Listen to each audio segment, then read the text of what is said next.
राधे कृष्णा। कृष्ण ज्ञान ऊर्जा में आप सबका स्वागत है। आज हम एकादशी की व्रत कथा को सुनेंगे। नैमिषारण्य क्षेत्र में श्री सूत जी ब्राह्मणों से बोले कि हे ब्राह्मणों, विधि सहित इस एकादशी महात्म्य को भगवान श्री कृष्ण ने कहा था। प्रेमी जन ही इस व्रत की उत्पत्ति को प्रेम पूर्वक सुनते हैं और इस लोक में अनेकों सुखों को भोग कर अंत में विष्णु पद को प्राप्त करते हैं। श्री सूत जी बोले कि हे ब्राह्मणों, सबसे प्रथम इस एकादशी महात्म्य को भगवान श्री कृष्ण ने अर्जुन से कहा था और उसी के अनुसार मैं आपसे कहता हूँ। अर्जुन ने पूछा कि हे जनार्दन, इस एकादशी व्रत का महात्म्य क्या है? इस व्रत के करने से क्या पुण्य मिलता है और इसकी विधि क्या है? सो आप मुझसे कहिए। ऐसा सुनकर श्री कृष्ण भगवान ने कहा कि हे अर्जुन, सबसे पहले हेमंत ऋतु के मार्गशीर्ष महीने में कृष्ण पक्ष की एकादशी का व्रत करना चाहिए। दशमी की शाम को दातुन करना चाहिए, परंतु भोजन नहीं करना चाहिए। एकादशी को सुबह संकल्प के नियम के अनुसार कार्य करने चाहिए। दोपहर में संकल्प पूर्वक नदी, सरोवर, बावड़ी, कुआं इत्यादि में से किसी एक में स्नान करना चाहिए। स्नान करने से पहले शरीर पर मिट्टी का चंदन लगाना चाहिए। चंदन लगाने का मंत्र इस प्रकार है: अश्वक्रांते रथक्रांते विष्णुक्रांते वसुंधरे ऊर्ध्वतापी वराहेण कृष्ण न सतवाहुना मृतिके हर्मा पापम यन्मया पूर्व सचितम त्वाहितम पापेम गच्छामि परमागतिम। व्रत करने वाले को स्नान करने के पश्चात पापी, चोर, पाखंडी, दूसरों की बुराई करने वाला, परस्त्री गमन करने वाला, दुराचारी, दूसरों के धन को चुराने वाला, मंदिरों में चोरी करने वाला आदि सब मनुष्यों से बात नहीं करनी चाहिए। यदि अनजाने में इनसे बात हो भी जाए तो इस पाप को दूर करने के लिए श्री सूर्यनारायण भगवान के दर्शन करने चाहिए। स्नान के बाद धूप, दीप, नैवेद्य से भगवान का पूजन करना चाहिए। रात को दीपदान करना चाहिए। ये सत्कर्म भक्ति पूर्वक करने चाहिए। उस रात को नींद और स्त्री प्रसंग से त्याग देना चाहिए। आगे बताते हैं श्री कृष्ण जी कि एकादशी के दिन तथा रात्रि को भजन, सत्संग आदि कर्मों में व्यतीत रहना चाहिए। उस दिन श्रद्धा पूर्वक ब्राह्मणों को दक्षिणा देनी चाहिए और उनसे अपनी गलतियों के लिए क्षमा अवश्य मांगनी चाहिए। धार्मिक जनों को शुक्ल और कृष्ण पक्ष की दोनों एकादशियों को एक सा समझना चाहिए। उनमें भेद मानना उचित नहीं है। ऊपर लिखी विधि के अनुसार जो मनुष्य एकादशी का व्रत करते हैं उनको शंखोद्धार तीर्थ में स्नान और दर्शन करने से जो पुण्य मिलता है वे एकादशी व्रत के पुण्य के 16वें भाग के बराबर भी नहीं है। व्यतीत योग में, संक्रांति में तथा चंद्र और सूर्य ग्रहण में दान देने से और कुरुक्षेत्र में स्नान करने से जो पुण्य प्राप्त होता है वही पुण्य मनुष्य को एकादशी का व्रत करने से मिलता है। अश्वमेध यज्ञ करने से जो पुण्य प्राप्त होता है उसमें 100 गुना पुण्य एकादशी को उपवास रखने से मिलता है। 1000 तपस्वियों को 60 वर्ष तक भोजन कराने से जो फल प्राप्त होता है वह फल इस एकादशी का व्रत करने से ही प्राप्त होता है। जो पुण्य वेद पाठी ब्राह्मण को 1000 गोदान से मिलता है उसे 10 गुना अधिक पुण्य एकादशी व्रत को करने से मिलता है। 10 श्रेष्ठ ब्राह्मणों को भोजन कराने से जो पुण्य मिलता है एकादशी के पुण्य के 10वें भाग के बराबर होता है। उत्तम ब्राह्मणों को भोजन कराने में जो पुण्य मिलता है उतना ही पुण्य एक ब्रह्मचारी को भोजन कराने से होता है। इस पुण्य से 1000 गुना पुण्य कन्या और भूमिदान कराने से प्राप्त होता है। कन्यादान और भूमिदान के पुण्य से 10 गुना पुण्य भूखों को भोजन देने से होता है। अन्नदान के बराबर संसार में दूसरा कोई पुण्य नहीं। इस दान से स्वर्गीय पितृ तृप्त हो जाते हैं। इस दान का महात्म्य देवता भी वर्णित नहीं कर सकते। निर्जल व्रत करने से आधा फल एक बार भोजन करने के बराबर होता है। उपरोक्त कोई सा एक व्रत जरूर करना चाहिए।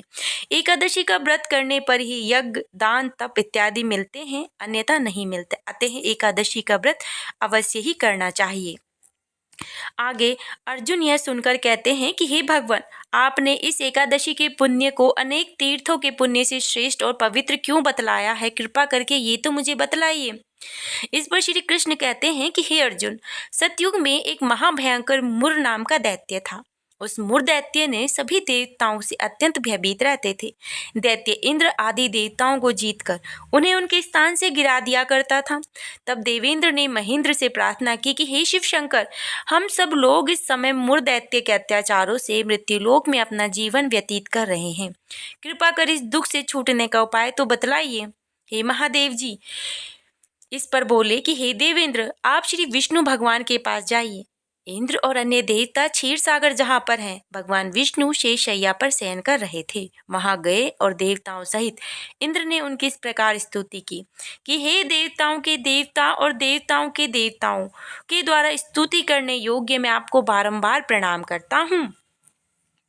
हे दैत्यों के संहारक, हे मधुसूदन, आप हमारी रक्षा करें। हे जगन्नाथ, समस्त दैत्यों से भयभीत होकर मैं आपकी शरण में आए हैं।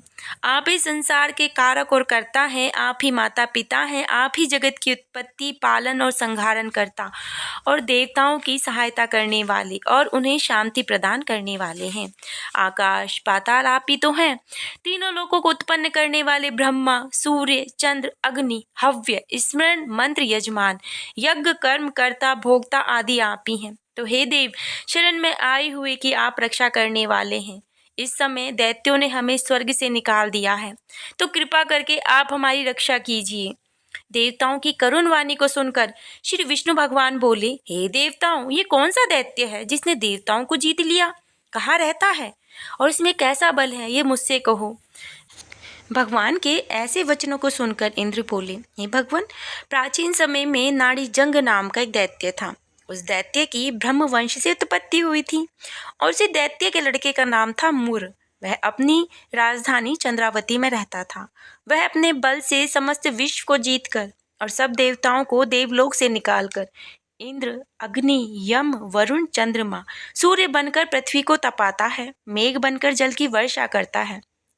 अतः आप उस दैत्य को मारकर देवताओं की जीत अवश्य कराएं। इंद्र के ऐसे वचन सुनकर श्री विष्णु भगवान बोले कि हे देवताओं, मैं तुम्हारे शत्रुओं का शीघ्र ही संहार करूंगा। अब सब चंद्रावती नगरी को जाइए। इस प्रकार भगवान विष्णु देवताओं से कहकर उनके पीछे पीछे चंद्रावती नगरी को चल दिए। उस समय मुर अनेक दैत्यों के साथ युद्ध भूमि में गरज रहा था। युद्ध होने पर असंख्य दानव अनेकों शस्त्र अस्त्रों को धारण कर देवताओं से युद्ध करने लगे, परंतु देवता दानवों के आगे एक क्षण भी ठहर नहीं सके। तब भगवान विष्णु भी युद्ध भूमि में आ गए।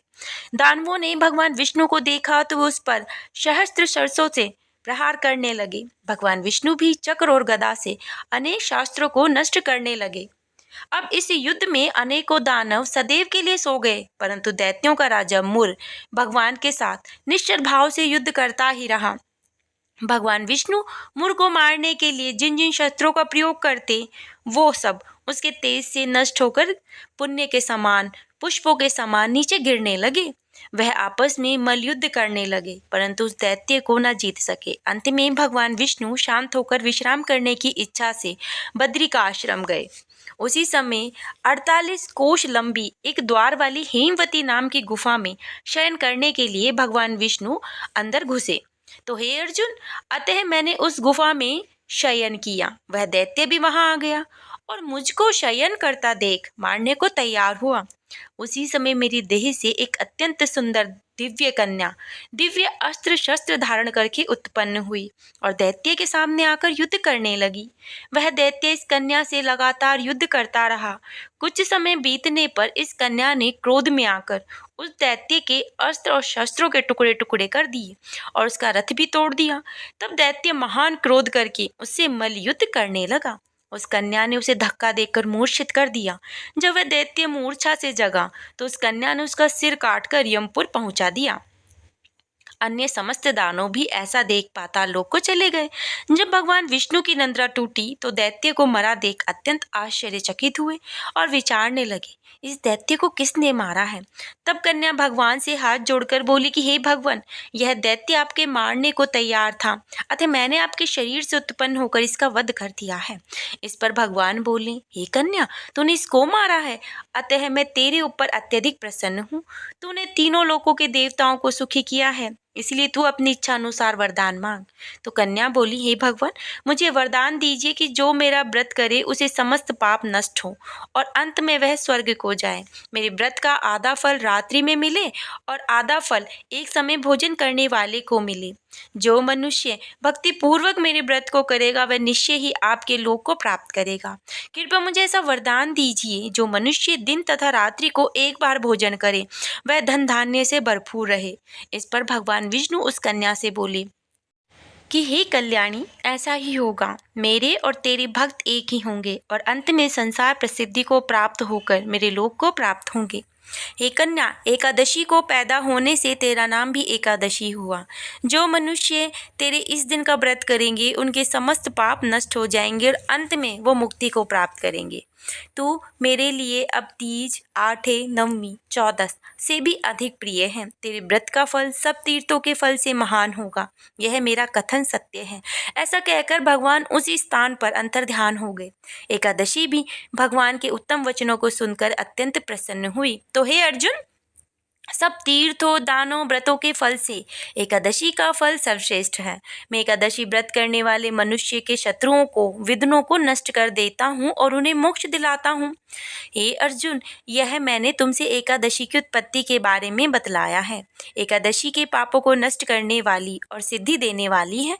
उत्तम मनुष्य को दोनों पक्षों की एकादशियों को समान समझना चाहिए। उनमें किसी भी प्रकार का भेदभाव नहीं करना चाहिए। जो पुरुष विष्णु भक्त हैं उनको धन्य है। जो मनुष्य एकादशी महात्म्य का श्रवण और पठन करते हैं उनको अश्वमेध यज्ञ का फल मिलता है। जो मनुष्य भक्ति पूर्वक कथा सुनते हैं वो विष्णु लोक को जाते हैं और करोड़ों वर्षों तक उनकी उस जगह पर पूजा होती है। जो एकादशी महात्म्य के चौथाई भाग को सुनते हैं उन्हें ब्रह्म हत्या इत्यादि के पाप नष्ट हो जाते हैं।